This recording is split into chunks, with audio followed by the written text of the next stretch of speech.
20 de junio, 200 años de la muerte de Manuel Belgrano, 20 de junio de 1820. Hace poquito hubiera cumplido 250 años de vida, murió a los 50 años Manuel Belgrano, el creador de la bandera, el hombre, uno de los hombres que nos marca. Yo fui a la escuela número 20, la primaria, la escuela número 21 General Manuel Belgrano, en Villa Sarmiento, Aedo, partido de Morón, en el oeste del Gran Buenos Aires. Ahí hice mis primeros palotes en la educación y ahí hice mis primeras relaciones con la bandera nacional, izarla, verla, cantarle, jurarla en tercer grado y siempre bajo la invocación de Manuel Belgrano, escuela número 21, General Manuel Belgrano. Yo creo que nos han contado la historia como un cuentito, ¿eh? Nos han contado la historia convenientemente para los intereses, las visiones y las misiones que tenían los hacedores del país ahí cuando se empezó a contar la historia de una sola manera, eh, después de que se acabó la disputa entre unitarios y federales. Siempre me llamó la atención de por qué San Martín es más en nuestra historia, en el relato de nuestra historia, que Belgrano. Eh, Tal vez porque, bueno, está bien, está el cruce de los Andes, un acontecimiento monumental. Eh, Está bien que para padre de la patria había que tener éxitos militares rotundos. Una cosa era ganar acá adentro y otra cosa era irse a ganar a Chile, irse a ganar a Perú, entregar oropeles, etcétera, etcétera. Pero yo digo, ¿será también por quién contó la historia? Porque el relato de nuestra historia tiene un componente militar más fuerte, porque también podría decirse que Belgrano es más grande que San Martín desde el punto de vista doctrinario, desde el punto de vista de ponerle el cuerpo al minuto cero de la Revolución de Mayo y sin ser militar irse al norte y hacerse cargo de un ejército y ser la flama encendida doctrinaria de la Revolución de Mayo. ¿Por qué no le preguntamos a los que saben sobre este tema? Porque después, tanto San Martín como Belgrano terminaron teniendo su propio encuentro, pero Belgrano murió antes. Preguntémosle a los que saben. Pacho O'Donnell, ¿por qué San Martín es más grande que Belgrano? ¿Es más grande? Pero a mi criterio, San Martín y Belgrano son complementarios. Eh, San Martín era un gran militar, un militar fogueado en las guerras napoleónicas en Europa y cumplió esa función, es decir, definió la independencia militarmente. Belgrano fue un intelectual formado en la Universidad de Salamanca, un hombre que fue un importante, quizás el más importante ideólogo de la Revolución de Mayo. Eh, Alguien que nunca hubiera escrito la palabra militar si le hubieran puesto una línea de puntos, digamos, donde poner su profesión, su oficio. Hubiera dudado entre poner economista y poner educador.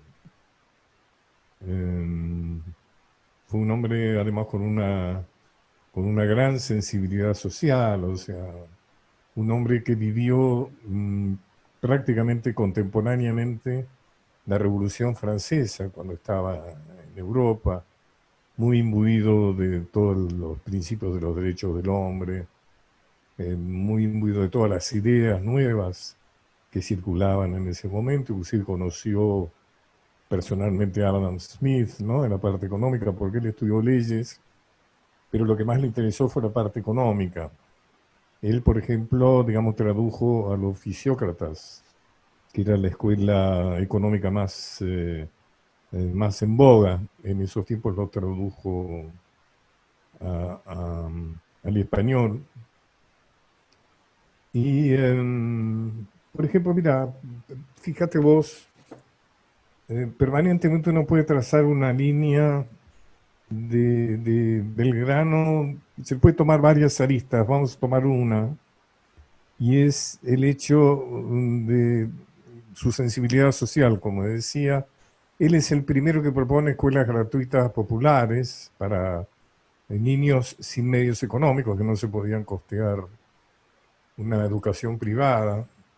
Dice que se destinen algunos bancos para los afrodescendientes, esclavos, hijos de esclavos.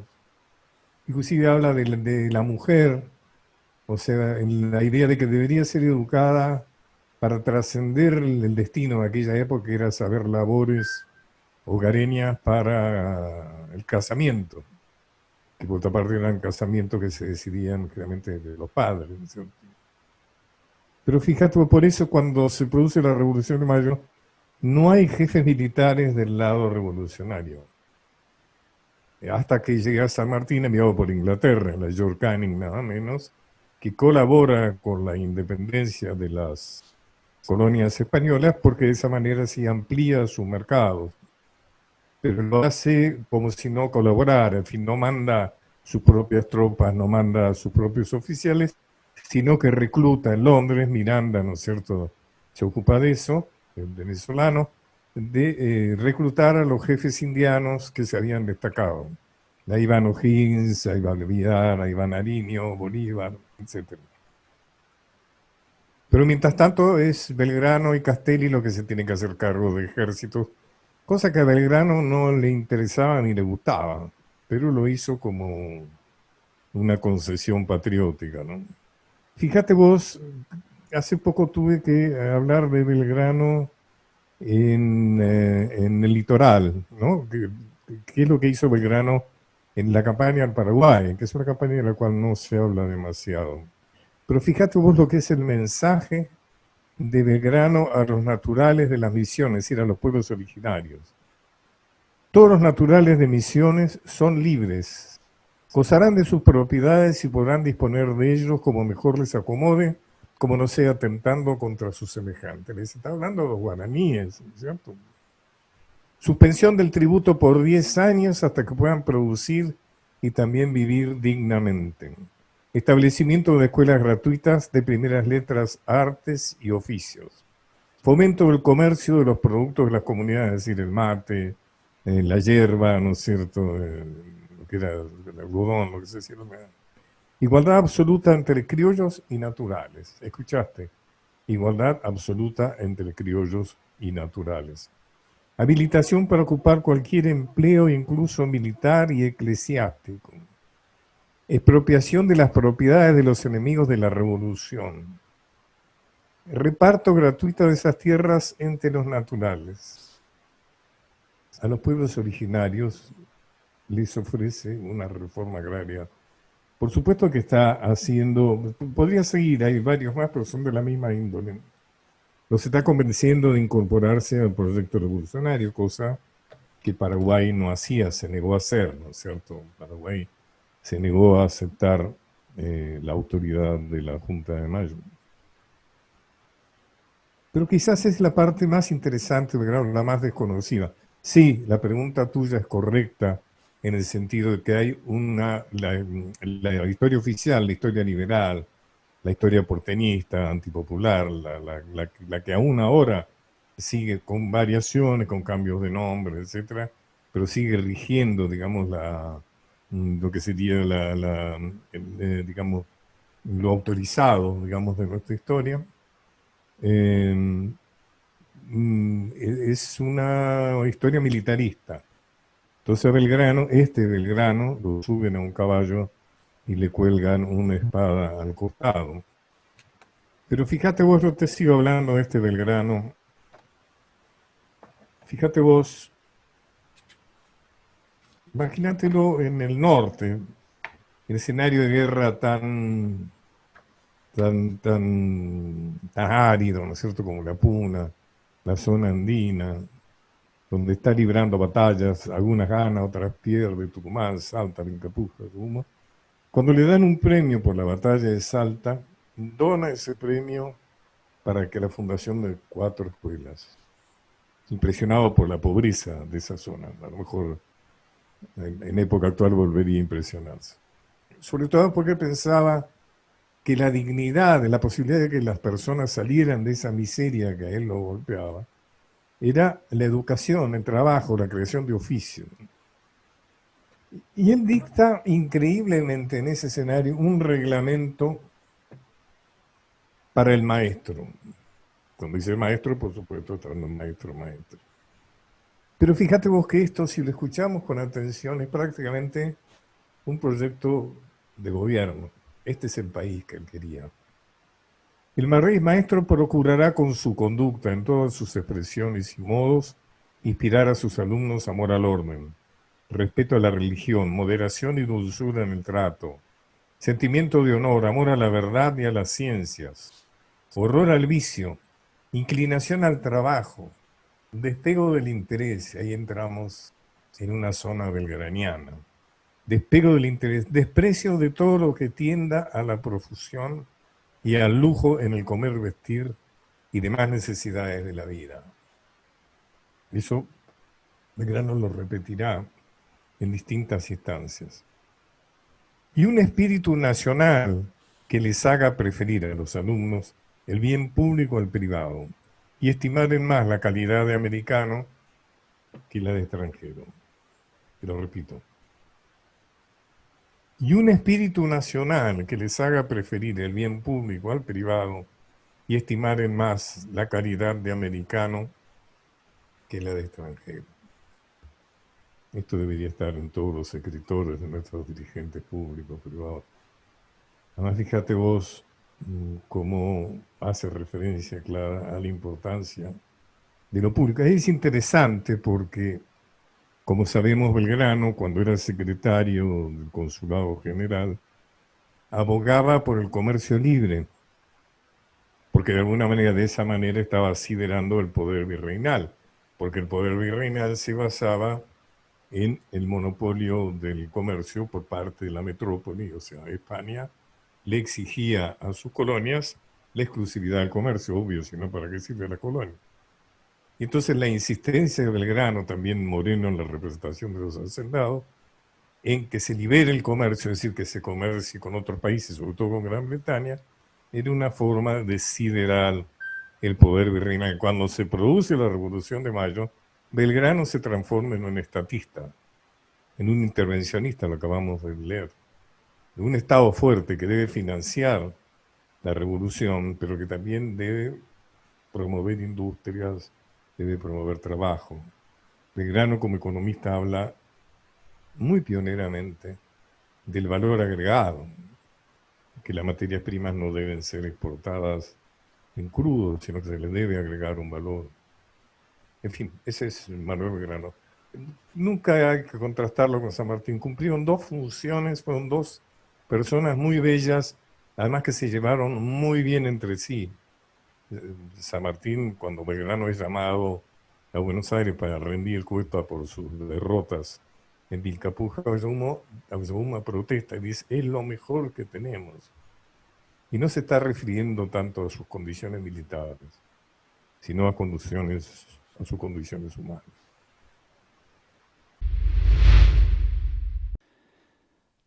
Manuel José Joaquín del Corazón de Jesús Belgrano tendría hoy 250 años. Junio es el mes belgraniano, ya que no solo se cumplen años de su nacimiento, sino también de su muerte, el 20 de junio, que es el Día de la Bandera, como todos sabemos. Lo que pocos saben o recuerdan es que el día en que Belgrano hizo bautizar casi clandestinamente la bandera celeste y blanca, el 25 de mayo de 1812, quien portaba la insignia en lo que es hoy la Catedral de Jujuy no era un criollo, ni un mestizo, ni un español arrepentido, sino un austríaco. No se sabe si era tirolés o había nacido en Moldavia, lo que hoy lo haría checo.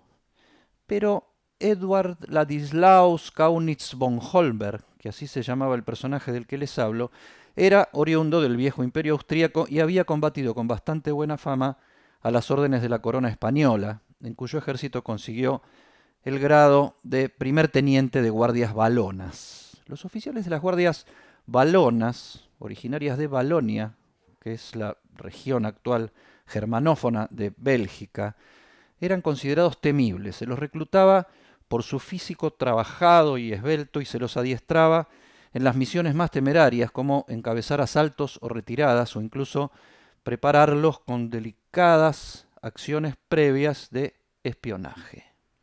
Holberg llegó a Buenos Aires en marzo de 1812 en el mismo barco que lo hicieron el teniente coronel de caballería José de San Martín y el alférez de carabineros reales Carlos María de Alvear, y de inmediato fue trasladado a ponerse a las órdenes de Belgrano en el Ejército del Norte.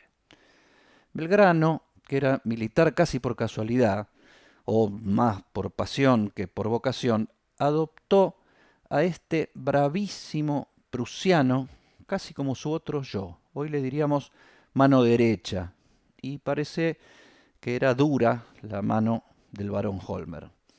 En sus imperdibles memorias, el general José María Paz, una de cuyas primeras tareas militares fue ser puesto al mando directo de quien él llamaría siempre Hollenberg, recuerda que Belgrano nombró de inmediato jefe de Estado Mayor al recién llegado, comillas, sin que entonces o ahora se pueda entender lo que se entendía bajo esa denominación de jefe de Estado Mayor.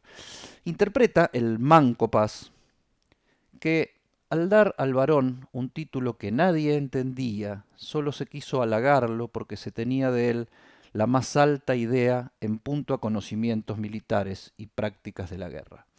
Sucede que, siempre según Paz, este prusiano de pura cepa era terriblemente estricto en materia de disciplina.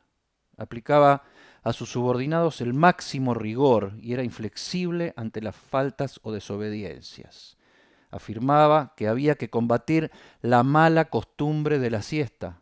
Sus soldados lo apodaron 50 palos, ya que ante la menor falta los sancionaba con esa pena. 50 palazos, ¿entiende? Se le atribuyen al barón Holberg estas palabras en una arenga: cuando el servicio del Estado lo exige, no se pregunta al individuo ¿quieres?, sino que se le dice claramente debes. Dice Paz en su memoria: quiso aplicar sin discernimiento a nuestros ejércitos semi-irregulares los rigores de la disciplina alemana. Hablaba Holberg con un fuerte acento alemán, tan marcado como el refinado español castizo con que se expresaba Belgrano. De uno y otro acento solía mofarse, bastante poco por lo bajo, un oficial joven, el bravo, audaz y jactancioso Manuel Dorrego. Tampoco respetaba a la dupla de jefes Juan Ramón Balcarce, que era más antiguo que Belgrano en el Ejército del Norte y lo celaba bastante. El general Paz sugiere en sus memorias que por indicación del barón Holberg, Belgrano hizo espiar a Balcarce. Miren de dónde vienen las internas de la patria, acusaciones de espionaje incluidas. Dorrego y Balcarce le hicieron mala fama a Holberg, sobre todo al cabo de la triunfal batalla de Tucumán. En el cuerpo de oficiales se lo acusó poco menos que de cobardía en el combate, cosa que el general Paz no confirma en sus memorias, pero tampoco niega. Y Belgrano terminó entregando a su preferido, que se volvió a Buenos Aires. Acá diseñó algunos fuertes para la lucha contra el indio y peleó al mando de Alvear en Brasil. Era muy afecto a la botánica Holberg. Había traído innumerables bulbos florales desconocidos en esta parte del mundo, como las camelias. Murió en 1853, 33 años después que Belgrano, y poquito después del nacimiento de su nieto, Eduardo Ladislao Holberg, quien fue fundador de las ciencias naturales en nuestro país.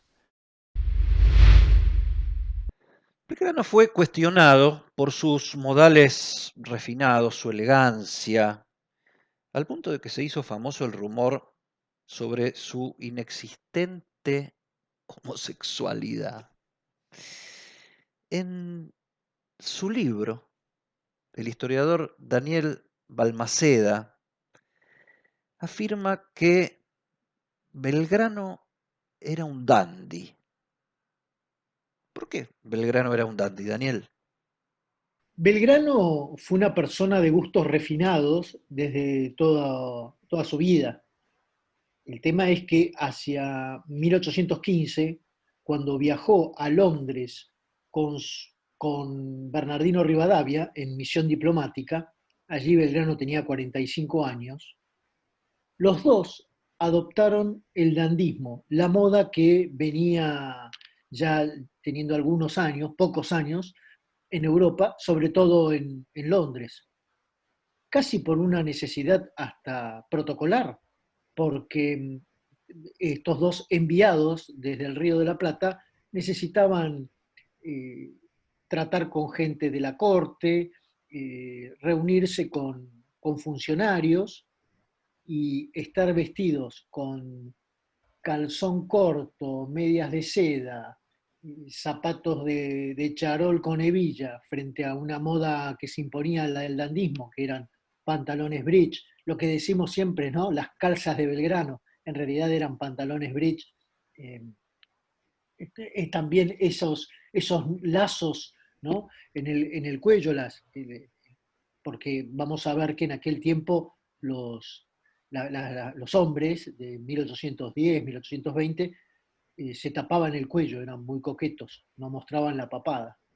Y los peinados, una moda también que se impuso en aquel tiempo, había distintos tipos de peinados que se fueron imponiendo, las patillas y el cuidado excesivo. El dandismo proponía un cuidado excesivo de la ropa, de aseo, algo que para las chicas era una buena noticia.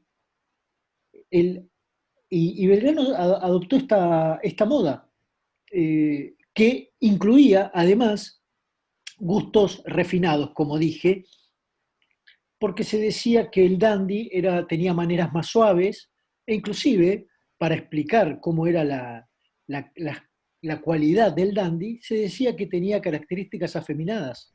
De hecho, un oficial, futuro general de la nación, Iriarte, Tomás de Iriarte, lo conoció a Belgrano ya a la vuelta de aquel viaje y dijo que tenía maneras afeminadas, sin que eso tuviera la connotación que tal vez nosotros le podemos dar a 200 años de distancia. Lo que se pretendía decir era que justamente no tenía un estilo, eh, el estilo clásico de los hombres, un poco brutos en el trato, muy poco pulcros.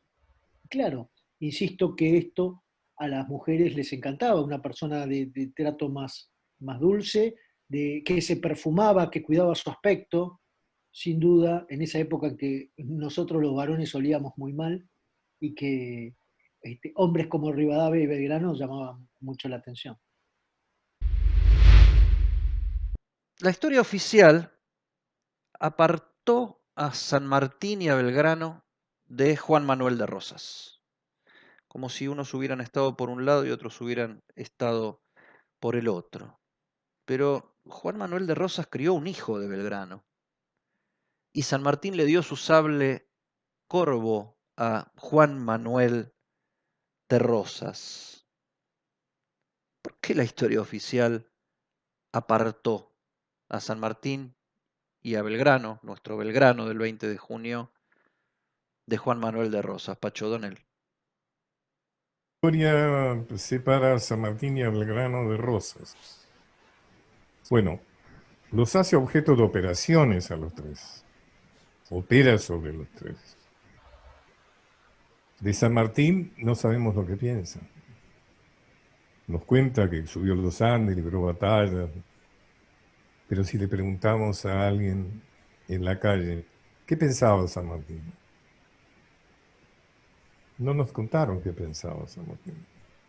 Y si no nos contaron qué pensaba San Martín, ¿cómo nos explicamos su largo exilio ¿Cómo nos explicamos que se va en 1824? Mire, muere en 1850 y extraordinario y muy desconocido es que traen sus restos a su patria en el 80, 30 años después. Mirá vos qué amor por San Martín había en aquellos tiempos. San Martín tenía una clara simpatía por el bando federal. Bueno, está muy claro el apoyo a Rosas, en el legado del sable rosa, por ejemplo, ¿no? Pero también cuando un gran caudillo, que por supuesto la capital federal no le ha dedicado ninguna calle, porque la grieta sigue ahí, el odio sigue, ni a Ramírez, ni a López, ni a Heredia, ni grandes jefes federales. Cuando San Martín es nombrado en el Congreso que convoca Gus Bustos, fracasado porque lo sabotea Buenos Aires, para organizar constitucionalmente forma federal al país, se habla de que San Martín va a ser designado la máxima autoridad. Y ahí es cuando Rivadavia y los suyos deciden que hay que deshacerse de este hombre. Y no lo llegan a matar como hicieron con Dorrega porque San Martín se va. Digamos, San Martín se va porque su vida peligra. ¿Cuándo intenta volver San Martín? El único momento en que San Martín intenta volver de su exilio, ¿cuándo es? Cuando cae Rivadavia. Y sube al gobierno una persona con la cual no tuvo una gran relación personal, pero tenían los mismos enemigos, que es algo que une mucho tener los mismos enemigos, que fue el gran Manuel de Río. Cuando llega al Brasil se entera de que lo han asesinado, que los unitarios lo han asesinado, entonces no baja en Montevideo y regresa a Europa, ¿no es cierto? A Belgrano también lo operaron. La historia oficial operó sobre Belgrano. La gente conoce este Belgrano que acabamos de hablar. ¿Conoce ese Belgrano con esa beta popular? Belgrano está coagulado como el creador de la bandera. San Martín está coagulado como el que cruzó los Andes. El Gran Güemes está coagulado como el gaucho que defendió la frontera norte. Rosas, el tirano sangriento. Rosas fue una gran personalidad de nuestra historia, con una relación muy próxima con San Martín. No hay más que leer. Nunca se conocieron personalmente, pero las cartas que intercambiaron entre ellas son fantásticas, de un respeto y de una admiración recíproca extraordinaria. Rosas representó el proyecto federal llevado al poder, es decir, durante 20 años él mantuvo a raya a la oligarquía porteña, a la crema del unitarismo, del centralismo. Y eso se paga. O sea, no lo pudieron matar en vida, pero lo quisieron matar en la historia, en la memoria colectiva. Y más o menos vamos consiguiendo que eso no suceda. En ese sentido estoy orgulloso de haber escrito mi libro Rosas, porque su libro, me acuerdo Grondona, Mariano Grondona, haberle escuchado alguna vez, desde el libro de Pacho dijo ya no se puede hablar livianamente de Rosas, de aquí en adelante hay que debatir. Lo sentí como un gran elogio de un tipo de la derecha como era Grondona, ¿no? Rosas fue un gran jefe popular, un primer y gran jefe popular, que no lo fueron San Martín o Belgrano, sí lo fue Güemes, sí lo fue Ortigas. Rosas fue un gran jefe popular, amado por su gente, o sea, si no hubiera sido un gran jefe popular, no hubiera podido rechazar la invasión de Inglaterra y de Francia, porque lo que ahí había que combatir era un armamento súper moderno, tropas muy entrenadas. Sin embargo, se les ganó con coraje y porque había un líder que conducía y al que le creían. Rosas tiene varias situaciones ejemplares. Por ejemplo, un hombre de una absoluta honestidad. Fíjate vos que le han dicho disparates. Rosa, por ejemplo, que usaba cuchillas desafiladas para degollar a sus enemigos. O decían, por ejemplo, que su hija servía fuentes con orejas saladas de sus enemigos a las visitas. Cosas por el estilo. O sea, que fue a insultar a su madre en el lecho, con tal de justificar, digamos, decía, esa acción santa matar a Rosa, ¿no? Pero, por ejemplo, nunca han podido decir, nunca se ha hablado de la corrupción de Rosas. Hace memoria y fíjate que se ha dicho de todo de Rosas, pero nunca se dijo que era corrupto. Y su exilio es el exilio más miserable de la historia argentina. Es un exilio de hambre. No acepta la pensión que le quiere pagar el gobierno inglés.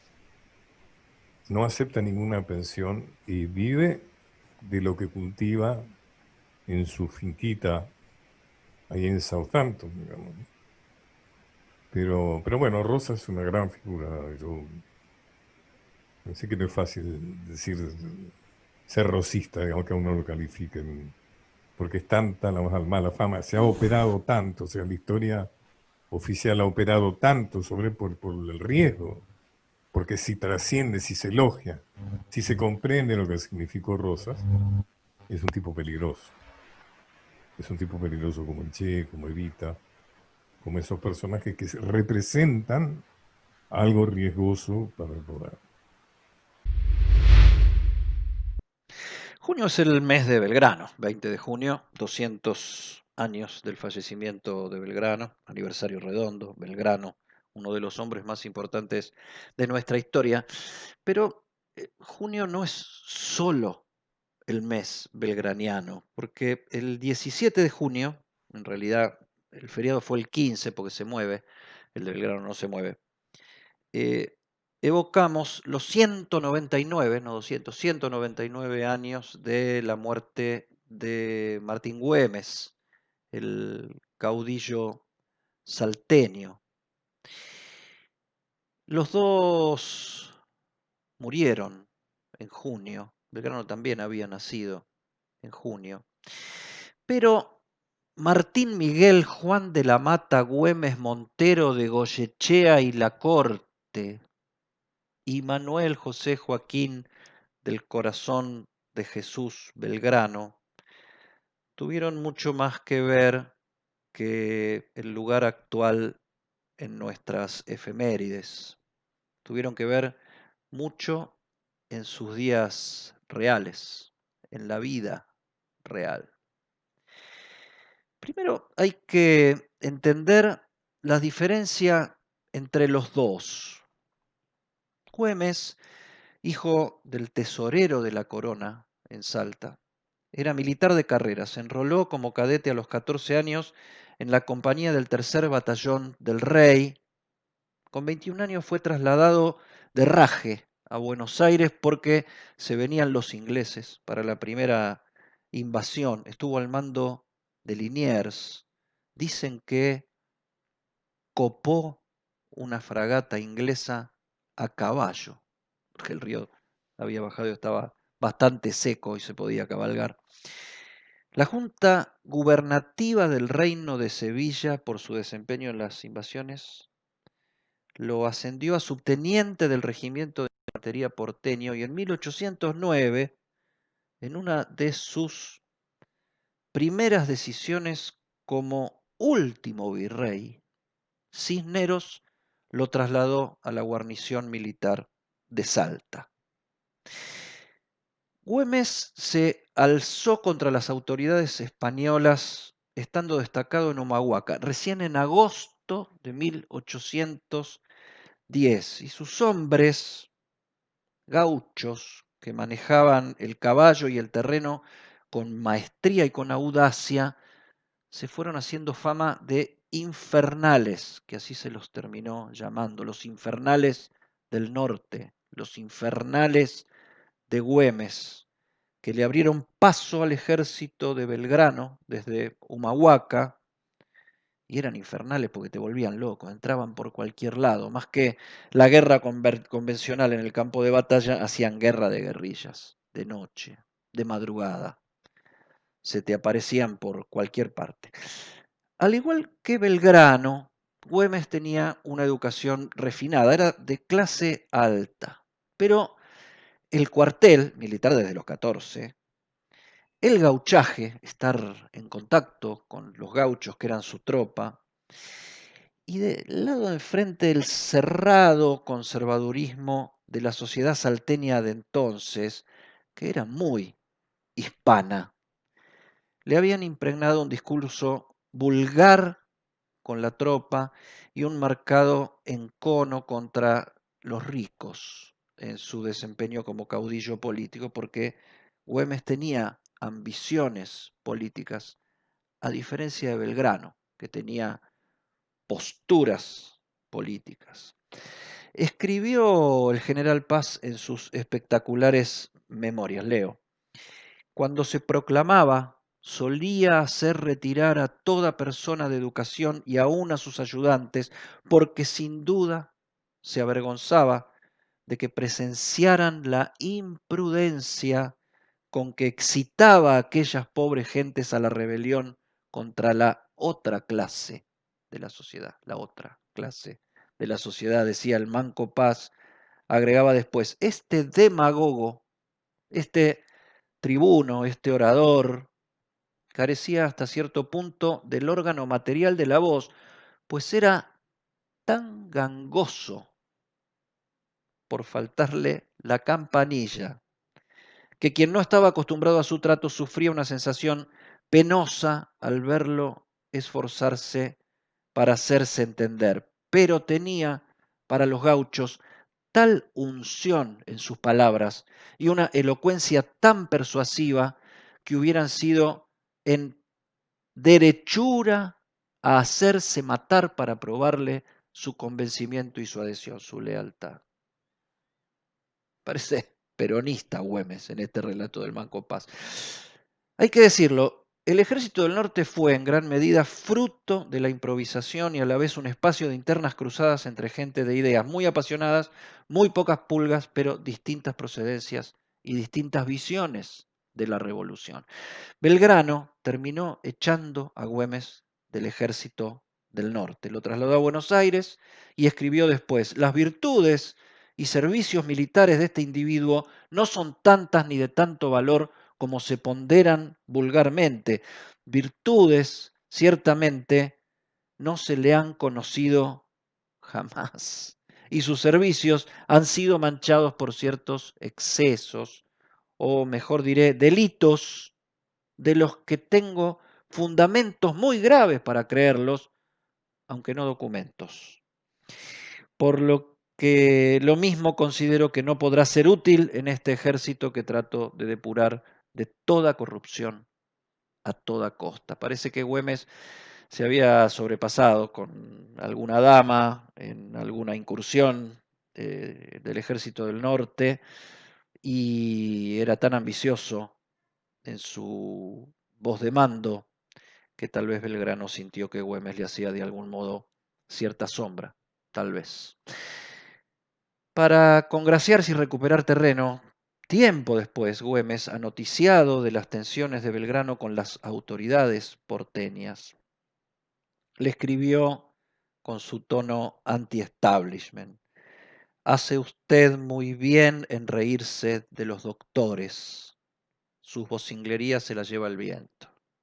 Mis afanes y desvelos no tienen más objeto que el bien general, y en esta inteligencia no hago caso de todos esos malvados que tratan de dividirnos.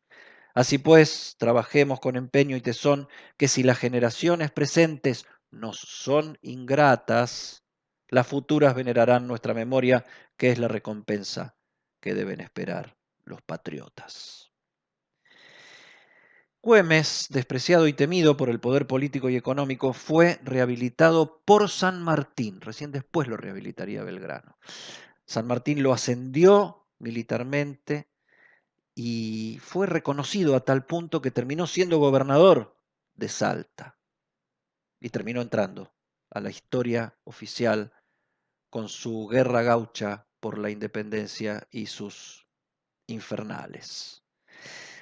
Tuvo su caída en desgracia también. Pero bueno, hoy evoquemos a los próceres y no a sus desgracias.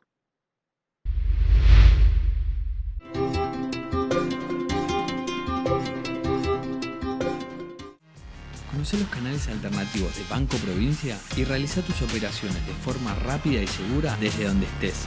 Banca Internet Provincia VIP, VIP Móvil, cajeros automáticos, Extra Cash, punto efectivo y cuenta DNI. Conoce más en bancoprovincia.com.ar.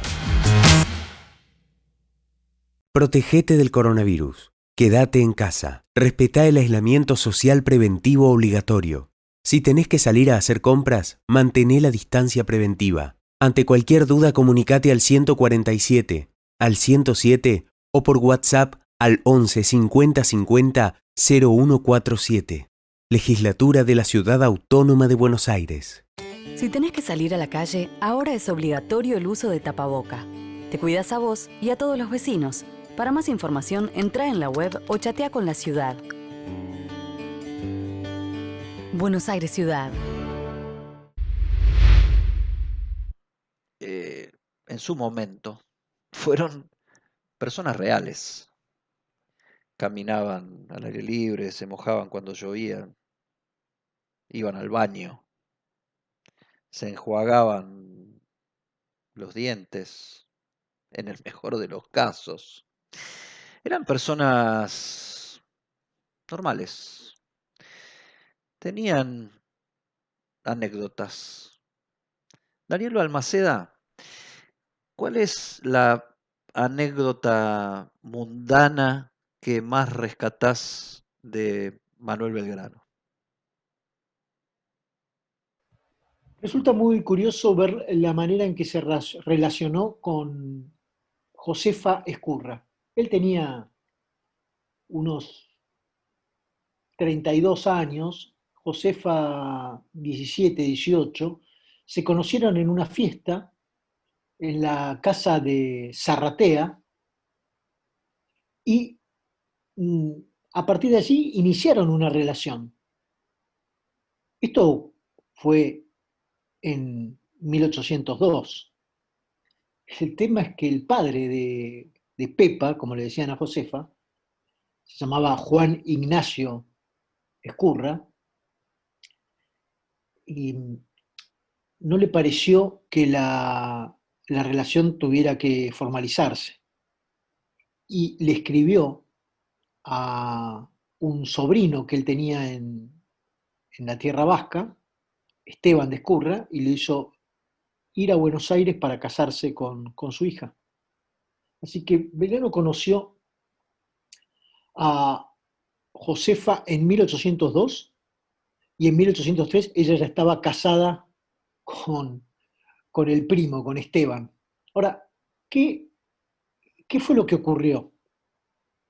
Hasta ahora siempre se ha dicho que en realidad los Ezcurra pertenecían a un grupo social muy exquisito y que no consideraban que los Belgrano estaban a la altura.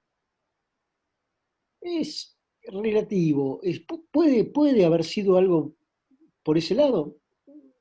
Yo lo dudo. Belgrano era, en ese momento Manuel, era un funcionario muy destacado, importante, el economista más importante de aquel tiempo en el Río de la Plata.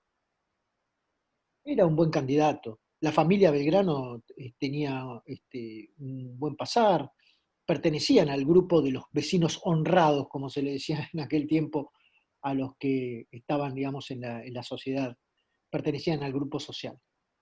Y así que lo que hay que tener en cuenta es que juntos trabajaron en el consulado. Mientras Belgrano era secretario del consulado, el síndico procurador era el padre de Pepa y era el que recibía los informes de los médicos cada vez que Belgrano pedía que, licencias por enfermedad, porque recordemos que Manuel José Joaquín del Corazón de Jesús, para llamarlo con todos sus nombres, había contraído sífilis en España, y el padre de Josefa recibía esos informes de los médicos. Por lo tanto, creo que eso debe haber sido también un tema de peso para que no se concretara la relación. Ahora, la parte más interesante en el idilio fue cuando Esteban en 1810, luego de 7 años de matrimonio, se volvió a España. Ella quedó casada, pero alejada de su marido, y a los 2 años se fue al norte a encontrarse con Manuel Belgrano, jefe del, eh, del regimiento del ejército, perdón, del ejército del norte. En medio del teatro de guerra, es decir, se fue de Buenos Aires y se fue a la zona de conflicto de la guerra con los realistas. De hecho, hicieron juntos el éxodo jujeño. Ella estuvo en Tucumán el 24 de septiembre de 1812, cuando tuvo lugar la batalla, y después, sí, ya se separaron, y mientras Belgrano partía a Salta para hacerse, para enfrentar una vez más a los realistas, la batalla del 20 de febrero de 1813, Josefa se fue a Santa Fe y allí tuvo un hijo que el día del bautismo figuró como hijo de padres desconocidos, y su madrina de bautismo fue precisamente Josefa Ezcurra, que lo llevó a Buenos Aires como si hubiera adoptado una criatura, y fue criada por Encarnación Ezcurra y su marido, Juan Manuel de Rosas. Por lo tanto, sus tíos se convirtieron en sus padres y su madre se convirtió en su tía. Parece una novela de Alberto Migré, ¿no? Qué linda es la historia, ¿eh? Qué bueno hubiera sido poder estar ahí, aunque sea un ratito, cruzarse con estas gentes que no debían ser tan amigables como se nos hacen en su vínculo con nuestra propia historia personal. Lean historia, no se queden con estos comentarios, estas divulgaciones. Lean, investiguen, busquen. En esos libros estamos nosotros. Tal vez no en la mejor versión, pero estamos ahí.